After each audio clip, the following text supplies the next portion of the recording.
नमस्कार दोस्तों, मैं अंकुर उपाध्याय स्वागत करता हूं आप सभी का आपके अपने YouTube channel share market analysis में।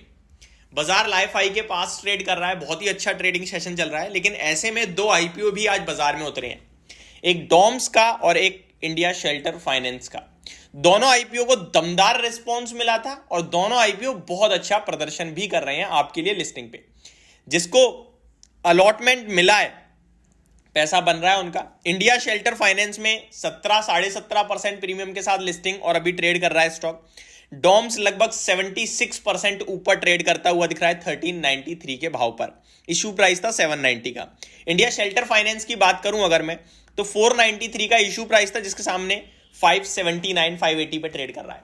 सवाल ये उठता है कि मेरे को आईपीओ में अलॉटमेंट मिला, मेरे को क्या करना है, और सवाल ये भी उठता है कि मेरे को आईपीओ में अलॉटमेंट नहीं मिला, क्या मैं इस भाव से ले लूं। तो दोनों ही सवालों को कवर करते हैं, एक एक करके सारी चीजें समझते हैं। पहले मैं अपने बारे में बता देता हूं। मैंने डॉम्स के आईपीओ में आप सभी से कहा था पैसा लगा सकते हो लिस्टिंग गेन के लिए। लॉन्ग टर्म में मेरा कोई व्यू नहीं है, और जो भी पैसा लगा रहा है केवल एक लॉट में लगाना है, यानी कि मैक्सिमम आप एक लॉट में जो भी पैसा जा रहा है, या 14,800 था या फिर 15,000, इससे ज्यादा तो होता ही नहीं है, वो पैसा ही ब्लॉक कराओगे। और ये मैंने इसलिए कहा था क्योंकि आईपीओ में अलॉटमेंट आने के चांसेस सबसे ज्यादा उन्हीं के हैं जिन्होंने एक लॉट में पैसा लगाया, क्योंकि इस आईपीओ को ओवर सब्सक्रिप्शन मिलेगा।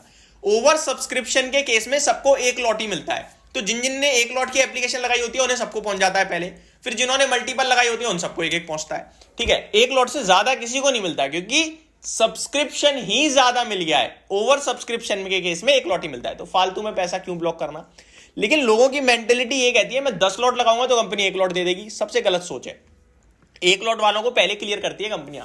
ठीक है जी। अब जिसने एक लॉट लगाया और एक लॉट मिला, तो आपका पैसा ऑलमोस्ट मतलब 15,000 लगाया तो 25,000 हो गया है। ठीक है, 15,000 का लॉट साइज था। मैं एक बार चेक कर लेता हूं। 790 का इसका इशू प्राइस था और 18 शेयर्स का लॉट साइज था आई थिंक। तो 790 इंटू 18 करेंगे हम, तो 14,220 का था। तो 14,220 को आप कह सकते हो 22-23,000 रुपए आपका बन रहा होगा। ठीक है जी। अब यहां पे क्या करना है, अगर आईपीओ में अलॉटमेंट मिला है तो आपको 8,000 रुपए स्टॉक में लगे छोड़ना चाहो छोड़ सकते हो, अपना कैपिटल निकालना चाहो निकाल सकते हो। ठीक है। दूसरा, मैं ये नहीं कहूंगा कि इस रुपए का स्टॉप लॉस लगाओ, वो मैं बिल्कुल नहीं कहूंगा। मैं कहूंगा कैपिटल निकाल लो अपना। उसके पीछे का रीजन है वो मैं आप सभी के साथ जरूर शेयर करूंगा। यहां सबसे पहली प्रायोरिटी होनी चाहिए, मैं अपना पूरा कैपिटल निकालूंगा जो मैंने लगाया था 14,220। प्रॉफिट का छोड़ दिया और प्रॉफिट पे मैं स्टॉप लॉस लगा दूंगा 1,350 का। अब स्टॉप लॉस हुआ तो मेरा बहुत छोटा पैसा कटेगा, और ऊपर गया तो बनेगा भी छोटा, लेकिन आपका पूरा का पूरा कैपिटल वापस आ गया और प्रॉफिट पड़ा है आपका, ये हो जाएगा। वहीं फ्रेश लगाना चाहता हूं तो क्या करूं, तो मैं ये कहूंगा कि देखिए हमारी ऑलरेडी लिस्टिंग गेन्स की बात थी और वो आ चुके हैं। मैं फ्रेश कैपिटल के लिए बिल्कुल इंटरेस्टेड नहीं हूं। 1,400 रुपए पे करंटली ट्रेड कर रहा है। ये शेयर 1,450 हो जाए या 1,500 हो जाए, या आपको आने वाले 1 से 2 महीने में 1,200 रुपए दिख जाएगा। मैं आपको बता सकता हूं। मैं ऐसा क्यों कह रहा हूं, कंपनी के आप इस सेगमेंट को देखो, इसने इस सेगमेंट में पता नहीं क्या हुआ है, सब आईपीओ ले आए। फ्लेयर ले आया, सेल्लो ले आया, लिंक तो पहले से ही बाजार में था। सेल्लो और फ्लेयर के आईपीओ को देखोगे आप तो 30-35% के रिटर्न्स दे रहे हैं आपको। अब इसमें भी मेरी यही उम्मीद थी कि जब सबने दिया है तो ये भी 30-40% ऊपर आ सकता है, क्योंकि ये थोड़ा बड़ा नाम है।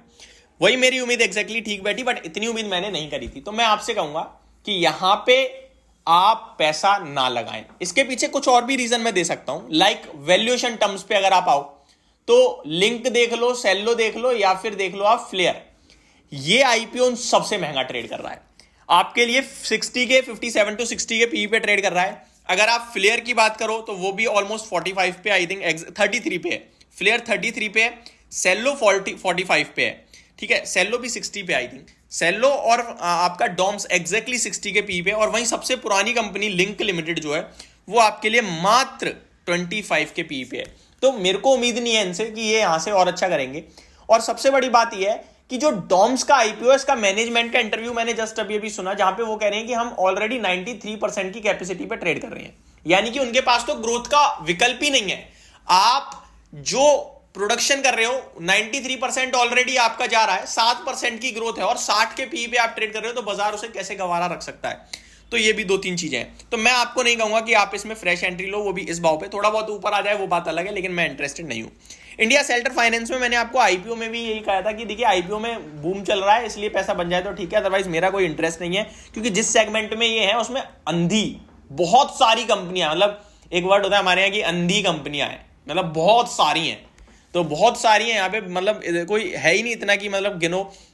क्या कर रहे हैं, होम फर्स्ट फाइनेंस हो गया आपका, बस ये इनका एक मोनोपोली कर दिया कि हम पहली बार घर बायर को फाइनेंस कर देते हैं। अरे यार वो क्या, आपको मतलब आप सब लोग जो काम कर रहे हैं उसमें आप पहली बार वाले को कर रहे हो एक्स्ट्रा, तो वो मेरे को नहीं लगता कुछ ज्यादा खास है। बाकी 17-18% के रिटर्न है, तो मैं इस पर कुछ नहीं कहूंगा कि बने रहना है निकलना है, बट मैं आपको डॉम्स में जरूर कहूंगा कि ये भाव मेरे को अच्छा नहीं लगता है, और जिसने पैसा लगाया है डेफिनेटली प्रॉफिट बुक करके चले टाइम टू टाइम। होप आपको ये वीडियो समझ में आई होगी, पसंद आई होगी। Thank you so much for watching this video. Have a great day guys.